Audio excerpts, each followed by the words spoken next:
Hi, I'm Joan Newcomb, and today's morning musings is What Feeds You? I'm doing a series of daily morning musings, and I'm using posts from my blog as inspiration. Now, I wrote these a while ago, and the world has completely changed since then. So if I encounter anything that is out of date, I will give you the most recent information. At the end, I will summarize the topic based on what's going on in the world today. I also have some special offers, so stay tuned to the very end to see what they are. What feeds you? In the US, we're about to celebrate Thanksgiving, where most people stuff themselves beyond bursting and then have pumpkin pie. And then on Black Friday, many people shop themselves silly. What do these activities really represent? What do they actually give to you? Traditionally, Thanksgiving meant gathering with family to give thanks. For many people, it's now a microwave turkey dinner in front of a football game on TV. Black Friday is an opportunity to get a great deal on Christmas presents. Spending is a boost to our overall economy. But today, people are boycotting Walmart and not shopping for political reasons. Collectively, we seem to go through times of inhalation and exhalation. We have times when money flows in and we are surrounded with love, and then we have times when those things seem to be gone from our lives. It feels like a time of exhalation now. The world economy is tanked, society is splintered, and we just don't gather or support ourselves in the way that we used to, or in the historic illusion. I wrote this in 2012, where we were still coming out of the 2008 crash. We're in a completely different experience now. The world economy has recovered from COVID. Our country's economy is the strongest it's been in 50 years.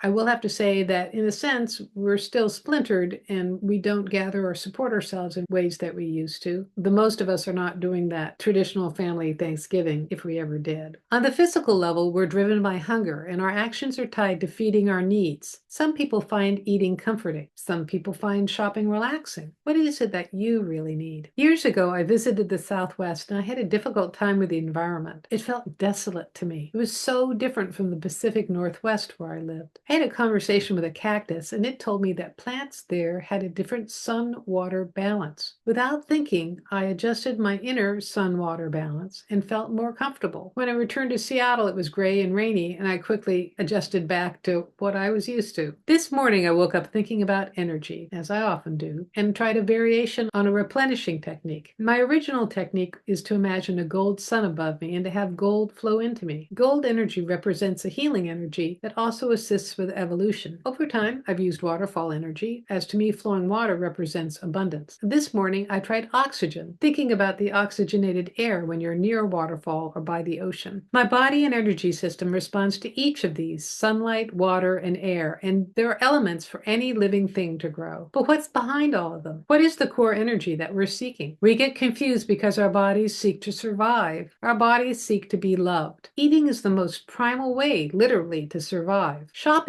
interestingly, stimulates creative energy, which, at its most basic, is procreation. Our bodies originated in our mother's womb, which is her creative machinery, and were sustained by her fluids. Where did we originate? As essence, we originate in the creative consciousness. It is pure love, joy, ecstasy. We're all seeking to experience this while in physical form, bringing light into density. Yet we do things that produce the opposite. We imbibe that which brings temporary joy and hangovers later. We're all running around looking outside ourselves for that energy. Because, after all, our mother was outside of us. The food source and thus love source was outside of us. We forget our bodies were originally within our mothers, and we were enveloped by source. We forget that we were and still are consciousness. We are source. Even my own metaphysical technique of gold sun placed the sun above your head. And there's the main misunderstanding. As consciousness, there's no outside or inside. There is no separation. People who spent a lifetime seeking spirituality, fasting, going to India, finding a guru, abstaining from meat or sex, discover when they die that they've been spirit all the time. It's not outside. Within us, we have centering points, which are vortexes of energy. In this world that thinks linearly, you can imagine these vortexes bring energy from somewhere else, like a wormhole from another dimension. If you seek love, if you seek creativity, if you seek power, you just focus in one of these areas and it is instantly generated here. It's not really somewhere else. It's all existing at once. But to satisfy your body level, you can think of your chakras or inner centers like Star Trek replicators. Find a quiet moment and close your eyes, turn within, imagine your energy center generating whatever core energy you desire. Radiate love, radiate creativity, radiate abundance, radiate awareness. Anything you feel you lack, you can radiate that energy inside. Do this whenever you feel like it, and you will start seeing these things show up in your life. Try this for 7 days and see what happens. And if you've had an experience like this, please leave me a comment below. I love to read your comments. And I've shared that I've gone through this consciousness shift and my old techniques don't work anymore. And Gold Sun was from that time. And honestly, chakras have changed in the last 45 years since I was originally trained to read them and teach them. We've gone through this upgrade. The old energy system is kind of like a gasoline engine, and our current energy system is more like an electric or fuel cell vehicle. And the thing I notice for myself is if I just tune into my atoms and my molecules, energy is generated from there. You can play with reality any way you want to and decide wherever it comes from, and it's all good. So notice what feeds you, and you will find the material thing that you're seeking probably is not what is going to satisfy you. And what you truly are seeking is you, yourself, and your own essence energy. So if you like these videos, please share them with your family and friends and on your social media. And please click the like button and follow or subscribe. And that way you're telling the algorithm to distribute this far and wide and get this out to people who really need to see this information. And if you want a free sample of one of my consciousness techniques, click on the link below to the skybox technique. It'll give you a drone level viewpoint of your life and how to navigate as consciousness. And if you want some manifestation techniques, click on the link below to my self-study course, Manifesting Money and Miracles. It'll energetically train you how to completely change your external reality. And if you're interested in a private session, click on the link below to book a private session. I take a look at you as consciousness and what's going on in your life today, and then I can answer any questions, whether it has to do with money, has to do with relationships, what's coming up in your future, and I can also talk to your deceased loved ones, and it's all recorded just for you. And if you want to learn how to do this for yourself, that is navigate your life as consciousness with the help of some of my consciousness techniques, Manifesting Money in Miracles is a great preparation for my coaching special, which is on my website, joan-newcomb.com. In my coaching, I work with you one-on-one and give you specifically chosen consciousness techniques so that you can transform your life. So go to my website, joan-newcomb.com, and I'll see you tomorrow in another Morning Musings.